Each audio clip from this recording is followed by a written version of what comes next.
Hey now, what's up guys? How's it going? It's 8-Bit Eric.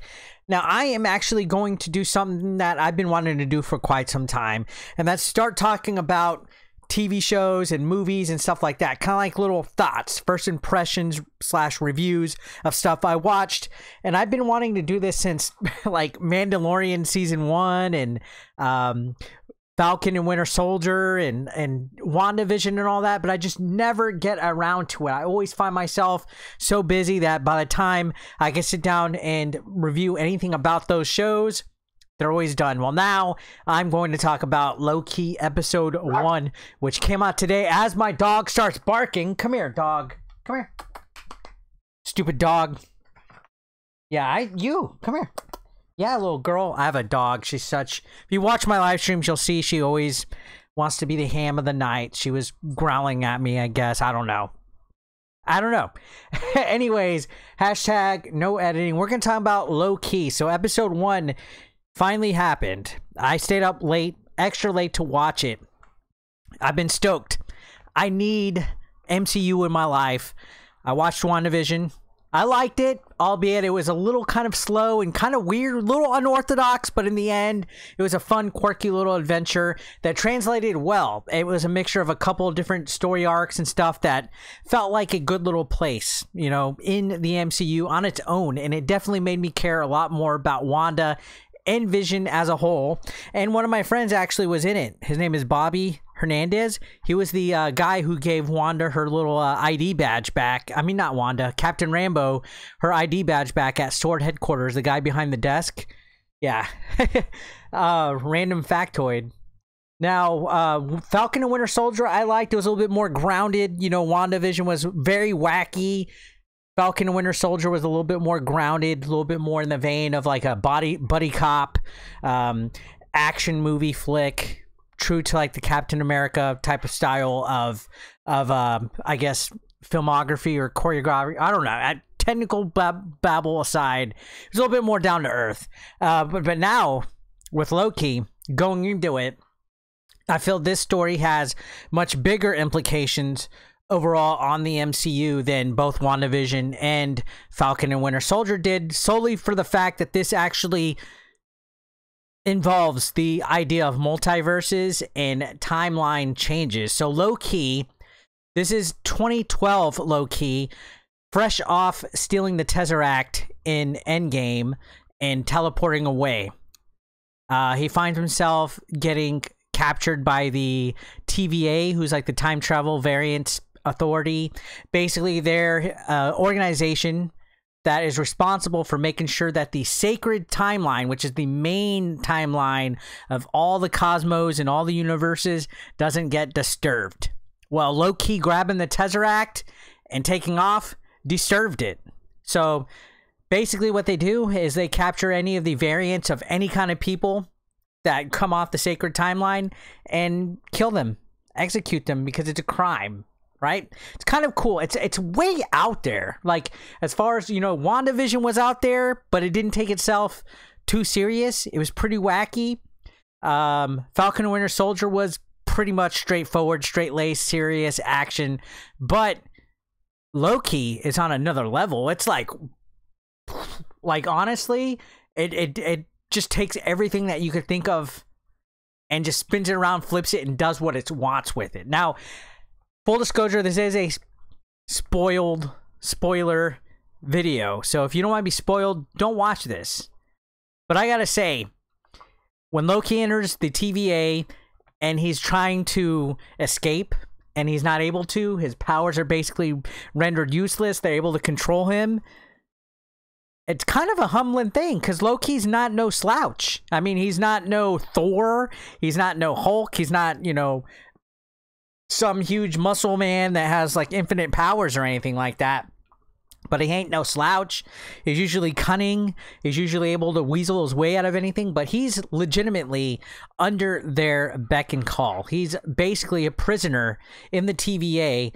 And throughout the episode, you could see that he's kind of not taking the situation serious. He feels that it's some kind of like illusion, that he's not entirely buying into what they are, that there's no way that some, you know, organization runs all the cosmos of space and time and can control even gods like him, and that there's the three figures who are like the timekeepers basically that created this whole concept, and that the TVA basically controls and knows about the destiny of the MCU universe as a whole. It's almost meta in a way if you think about it, that like there's an organization that knows what's supposed to happen. I mean, even at one point, Loki challenges Owen Wilson's character. I can't think of what his name is at the time, but Loki says, well, first of all, the people that did the crimes were the Avengers. They traveled through time, went back to 2012 to take the Infinity Stones.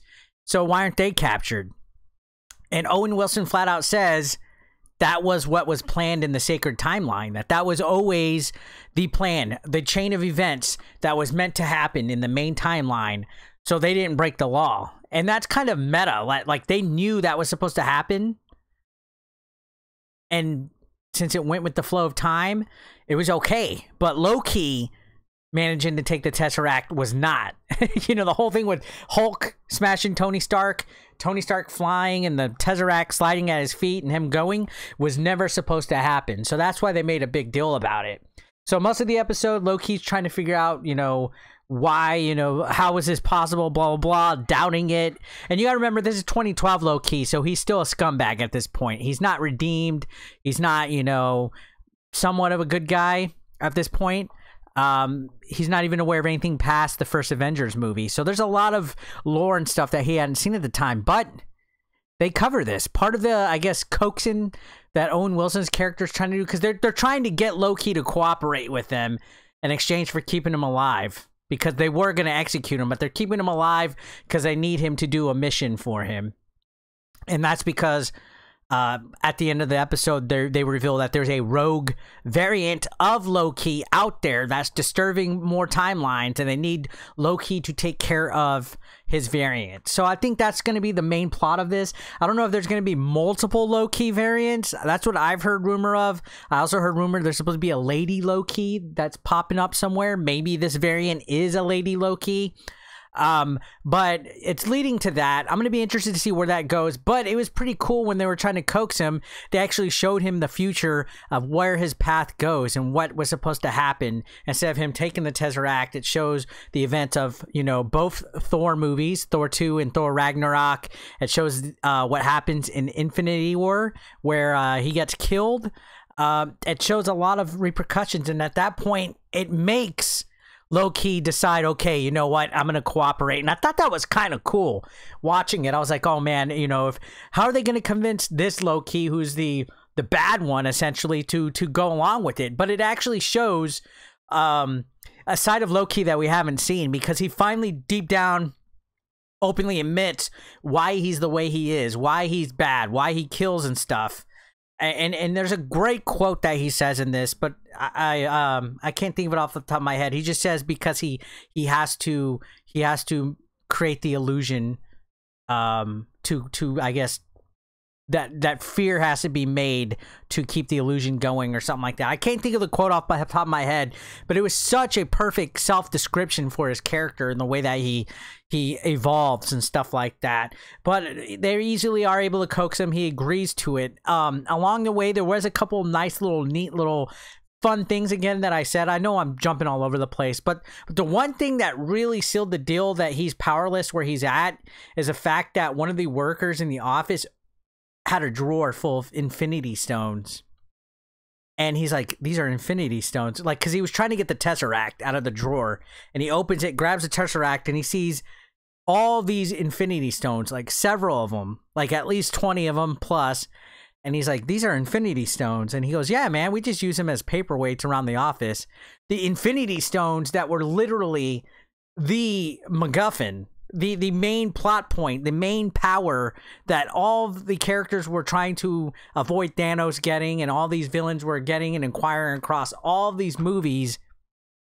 These Infinity Stones literally were meaningless inside the TVA, which just, it caused my brain to be like, wow, what? Like, holy cow, it's just like another level now. Like, all that is so minute, so minuscule in its whole entire like purpose now. So everything with the snap, everything with the fucking stones, everything with Thanos, you know, all the characters dying and everything. And the TVA, Infinity Stones, mean nothing. There's no power. There's no huge benefit to the idea of Infinity Stones. And I guess that's where Loki realizes it. Like, ultimately, that was so small in nature.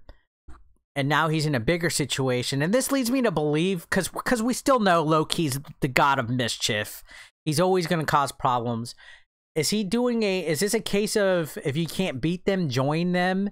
Does he see maybe he could gain their trust and eventually escape? Maybe even team up with the variant that he's coming after?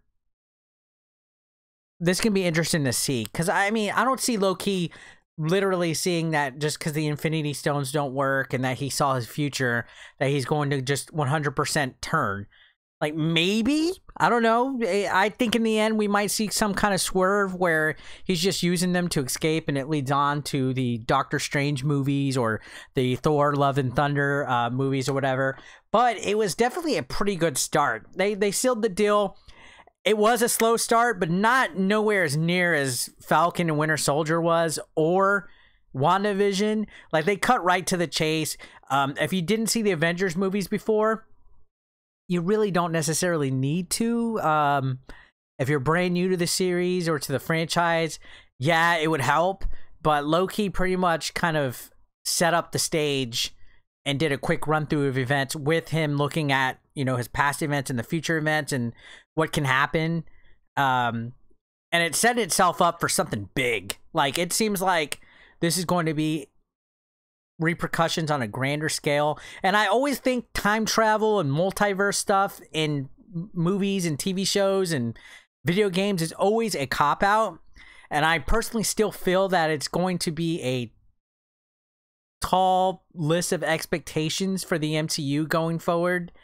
With all the content they're making and all of like the different movies and stuff like that, part of me still worries that it's going to get a little bit watered down and a lot of people are going to get intimidated and just pick and choose what they want to watch now.